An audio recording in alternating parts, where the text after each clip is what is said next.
راستے میں چیتے اور میزوں سے جھڑپ کے باعث ہمارے 2 گھنٹے ضائع ہو گئے تھے۔ لہٰذا جب ہم شمس کی بتائی ہوئی ڈھلوان پر پڑاؤ کی جگہ پر پہنچے تو رات کے 11 بج رہے تھے۔ میں نے تھائیوں کو تو لکڑیاں اکٹھی کرنے کا کہہ کر اطراف میں بھیج دیا اور کیسر اور اس کے ساتھی اور حمید خچروں پر سے سامان اتارنے لگے۔ سردی بھی بہت تھی اور سب کو بھوک بھی لگی ہوئی تھی۔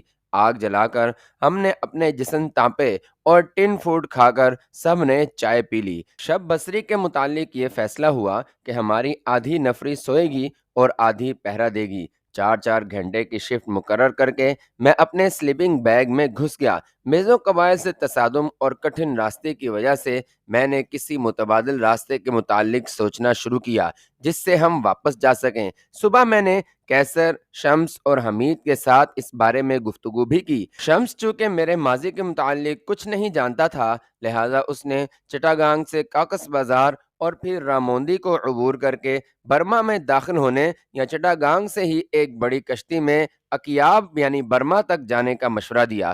کیسر اس بارے میں بالکل کورا تھا اور اسے اس علاقے کے متعلق ذرا بھی علم نہ تھا۔ بقول اس کے کالا دان بھی وہ بڑی مشکل سے پہنچے تھے۔ میرا نمبر 2 بھی بالکل خاموش تھا۔ اس نے صرف یہ کہا کہ میزو قبیلے سے تصادم کے بعد سارے تھائی ڈرے ہوئے ہیں اور چاہتے ہیں کہ واپسی کے لیے کوئی اور راستہ اختیار کیا جائے۔ اس نے بالکل صحیح کہا تھا۔ اسمگلنگ سے وابستہ لوگوں کا یہ ہمیشہ وتیرہ رہا ہے کہ جہاں پولیس یا اینٹی نارکوٹکس والوں نے روکا اور تلاشی لینی چاہیے تو یہ سب مال وہیں چھوڑ کر بھاگ جاتے ہیں۔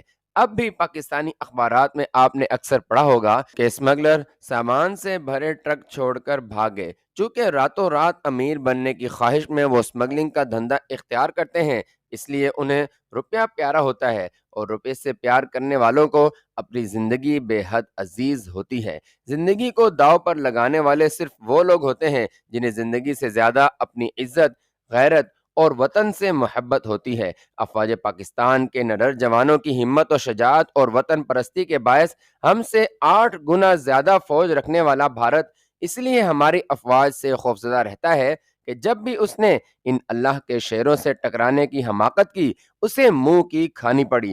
اللہ پاک نے قرآن حکیم میں شہید کو اتنا بلند مقام دینے کا وعدہ کیا ہے جس کے مقابلے میں یہ چند روزہ دنیاوی زندگی کوئی وقت نہیں رکھتی۔ ہماری تمام فوج اسی جذبہ شہادت سے سرشار ہے اور انشاءاللہ تا قیامت ہمارے دشمنوں پر ضرب مومن کی دھاک بیٹھی رہے گی۔ مجھے واپسی کے لیے جب کوئی متبادل راستہ دکھائی نہ دیا تو میں نے اس کے متعلق سوچنا ہی چھوڑ دیا۔ کار ماں فکر کار ساز ماں، یعنی میرے کام کی فکر میرے خالق کی فکر ہے، میں کیوں خواہ اپنے ذہن کو پریشان کروں۔ اللہ پاک کی مدد کے یقین پر ہی جو بے حد و حساب رحم کرنے والا ہے، میں نے اس مہم کو سر کرنے کا بیڑا اٹھایا تھا۔ اب تک اس سفر کے دوران جتنی بھی مشکلات سامنے آئیں اسی ذات کریم نے انہیں دور کیا۔ آئندہ بھی اگر اس کی مدد میرے شامل حال رہی تو اس ذات پاک کے سہارے تمام مشکلات اور رکاوٹیں دور ہو جائیں گی، ورنہ انسان تو اتنا مجبور اور بے بس ہے